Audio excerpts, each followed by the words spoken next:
کچھ لیڈرز ہوتے ہیں جو اپنی قوموں کو بدل دیتے ہیں، لیکن کچھ بہت ہی کم ایسے ہوتے ہیں جو پوری دنیا کو بدل کر رکھ دیتے ہیں۔ السلام علیکم۔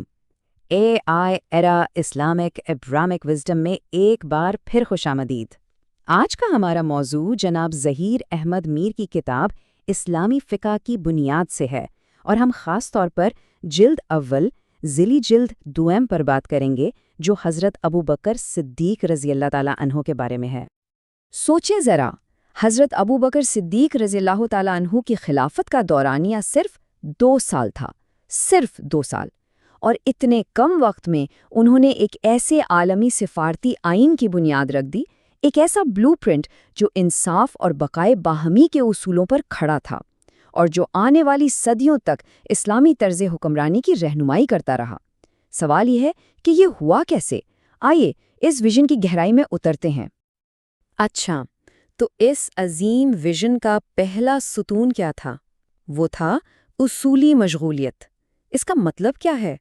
مطلب یہ کہ جب کوئی ریاست پھیلتی ہے تو وہ دوسری قوموں اور تہذیبوں کے ساتھ کس طرح پیش آتی ہے؟ کیا وہ حکمت اور اخلاق کا دامن تھامے رکھتی ہے؟ بات صرف فتوحات کی نہیں تھی، بلکہ یہ فتوحات صحیح طریقے سے کیسے حاصل کی جائیں، اس کی تھی۔ یہاں ایک بہت ہی دلچسپ اور سچ کہوں تو ایک انقلابی تصور سامنے آتا ہے: بین الاثقافتی آئینی موافقت۔ اب اس کا مطلب یہ تھا کہ جب اسلامی حکومت نئے علاقوں میں جاتی تھی تو وہاں کے قوانین کو مقامی رسم و رواج کے مطابق ڈھالا جاتا تھا، لیکن ایک شرط تھی، اور یہ بہت اہم شرط تھی کہ وہ رسم و رواج انصاف اور اسلام کے بنیادی اصولوں سے ٹکراتے نہ ہوں۔ تو اب دیکھیں، یہ اصول پسندی اور لچک کا ایک کتنا خوبصورت امتزاج تھا۔ تو اس سے ہمیں سبق کیا ملتا ہے؟ سبق یہ ہے کہ قانون کو صرف اصولوں پر مبنی نہیں ہونا چاہیے، بلکہ اسے عملی بھی ہونا چاہیے۔ اور یہ ایک ایسا سبق ہے جو آج بھی اتنا ہی اہم ہے، خاص طور پر جب ہم آج کے دور کے ہائبرڈ قانونی نظاموں کو دیکھتے ہیں، جہاں عالمی اصولوں کو مقامی حقیقتوں کے ساتھ ملایا جاتا ہے۔ یہ حکمت اور حقیقت پسندی کا بہترین نمونہ تھا۔ لیکن بات صرف شہری قانون تک ہی نہیں رکی تھی۔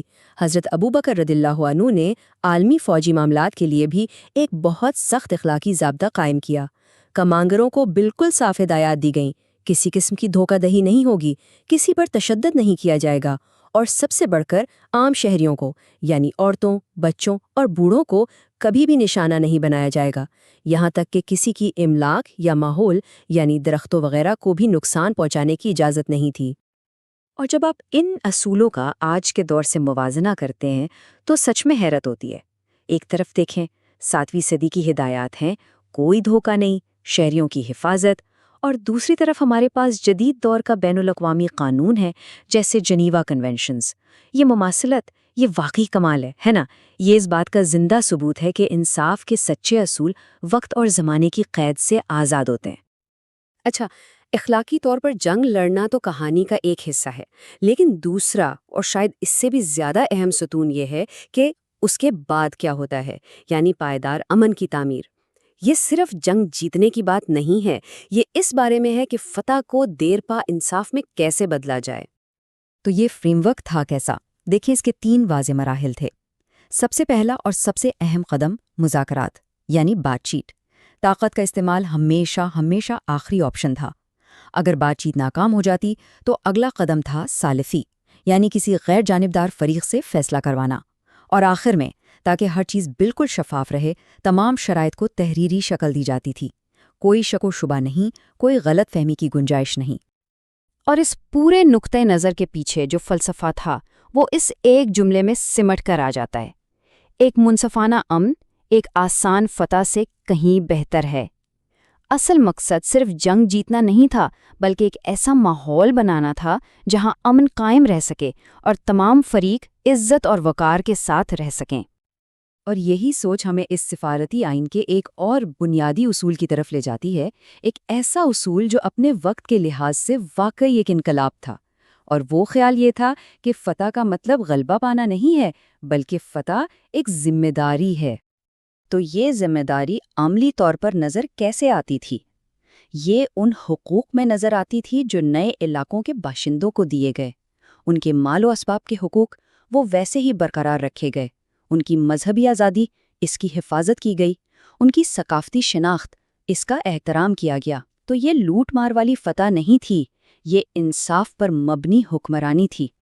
تو جب ہم ان دونوں ستونوں کو ایک ساتھ ملا کر دیکھتے ہیں، یعنی اصولی مشغولیت اور پائیدار امن کی تعمیر، تو ہمیں ایک ایسی سفارتی میراث نظر آتی ہے جو آج بھی زندہ ہے۔ یہ ایک ایسا سفر ہے جو 7ویں صدی کے ویژن سے شروع ہوا اور ان اصولوں تک پہنچا جو آج بھی ہماری دنیا کی رہنمائی کر رہے ہیں۔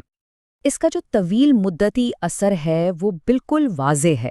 7ویں صدی میں یہ بنیادی اصول قائم ہوئے، پھر یہی اصول قرون وسطیٰ میں صدیوں تک اسلامی حکمرانی کی بنیاد بنے رہے، اور جیسا کہ ہم نے دیکھا، ان کی گونج آج کے جدید دور تک پہنچتی ہے اور یہ بین الاقوامی قانون پر بھی اثر انداز ہوئے ہیں۔ اور یہ سب کچھ ہمیں ایک بہت گہرے سوال پر لا کر چھوڑ دیتا ہے۔ آخر ایسا کیا ہوتا ہے کہ کسی رہنما کے اصول اس کے دور حکومت کے بعد بھی زندہ رہتے ہیں؟ شاید اس کا جواب انصاف، حقیقت پسندی اور انسانی وقار کے لیے گہرے احترام کی اسی لازوال امتزاج میں چھپا ہے۔ یہی وہ اصول ہیں جو حضرت ابوبکر صدیق رضی اللہ عنہ کی میراث کی تعریف کرتے ہیں۔ اگر آپ کو یہ گہرائی سے کیا گیا تجزیہ پسند آیا تو ہمارے چینل AI ایرا اسلامک ابراہیمک وزڈم کو ضرور سبسکرائب کریں، اس ویڈیو کو لائک کریں اور اسے اپنے دوستوں اور جاننے والوں کے ساتھ بھی شیئر کریں۔ ہمارے ساتھ جڑے رہنے کا بہت شکریہ۔ سب سے پہلا اور بڑا سوال یہی ہے کہ ایک ایسی قوم کی بنیاد کیسے رکھی جائے جس کے اصول وقت کے ہر امتحان پر پورے اتریں، خاص طور پر اس دور میں جب ریاست بہت تیزی سے پھیل رہی تھی، نئی ثقافتیں اور تہذیبیں اس کا حصہ بن رہی تھیں اور روزانہ نئے انتظامی اور اخلاقی چیلنجز سامنے آ رہے تھے۔ یہی وہ بہت بڑا چیلنج تھا جس کا سامنا حضرت ابوبکر صدیق رضی اللہ عنہ کو خلافت کی ذمہ داریاں سنبھالتے ہی کرنا پڑا۔ آج کی اس گفتگو میں ہم اسی خاکے کو سمجھنے کی کوشش کریں گے۔ سب سے پہلے دیکھیں گے کہ اس عظیم چیلنج کا سامنا کیسے کیا گیا، پھر ان دو بنیادی ستونوں کا جائزہ لیں گے جن پر ریاست کی عمارت کھڑی کی گئی، یعنی شفافیت اور مستقبل کی منصوبہ بندی۔ اس کے بعد ہم اس مکمل آئینی خاکے کو سمجھیں گے جو ان اصولوں سے تیار ہوا، اور آخر میں اس کی لازوال میراث پر بات کریں گے۔ اچھا، تو آئیے ذرا اس دور کے منظرنامے کو سمجھتے ہیں۔ پیغمبر اسلام صلی اللہ علیہ وسلم کے وصال کے بعد نئی اسلامی ریاست کو اندرونی اور بیرونی دونوں طرف سے شدید خطرات تھے۔ ایک طرف ارتداد کی لہر تھی جو صرف ایک مذہبی نہیں بلکہ ایک آئینی بحران بھی تھا، اور دوسری طرف اس وقت کی سپر پاورز یعنی روم اور فارس کی سلطنتیں سرحدوں پر کھڑی تھیں۔ ایسے میں کام صرف ریاست کو بچانا نہیں تھا بلکہ اسے ایک ایسا عالمی ماڈل بنانا تھا جو انصاف، رحم اور استحکام کی ایک نئی مثال قائم کرے۔ اس بڑے چیلنج کا جواب دو مضبوط ستونوں پر مبنی تھا۔ پہلا اور شاید سب سے اہم ستون تھا شفافیت کے ساتھ تعمیر۔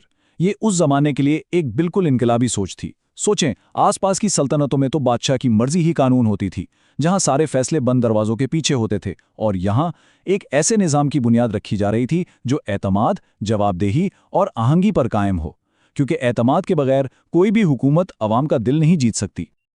اب دیکھتے ہیں کہ یہ اصول عمل میں کیسا نظر آتا تھا۔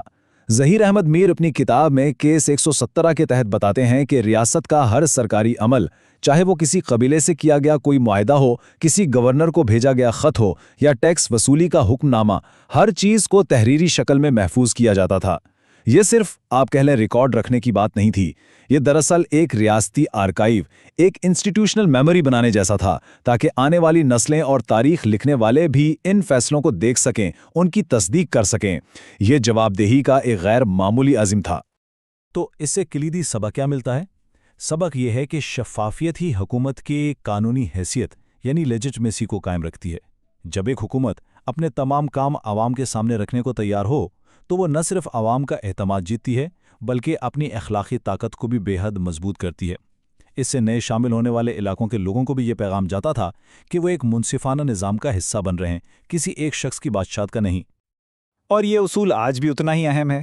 آج کے دور کے جو سفارتی آرکائیوز ہیں، جہاں بین الاقوامی معاہدے رکھے جاتے ہیں، تحریری آئین جو حکومت کے اختیارات کی حدیں طے کرتا ہے، پبلک ریکارڈز اور معلومات تک رسائی کے قوانین یعنی فریڈم آف انفارمیشن لاز، یہ سب اسی بنیادی نظریے کی جدید شکلیں ہیں کہ حکومت عوام کو جواب دہ ہے اور اس کے کام خفیہ نہیں ہونے چاہیے۔ شفافیت کے ساتھ ساتھ اسی ستون کا دوسرا اہم حصہ تھا ہم آہنگی،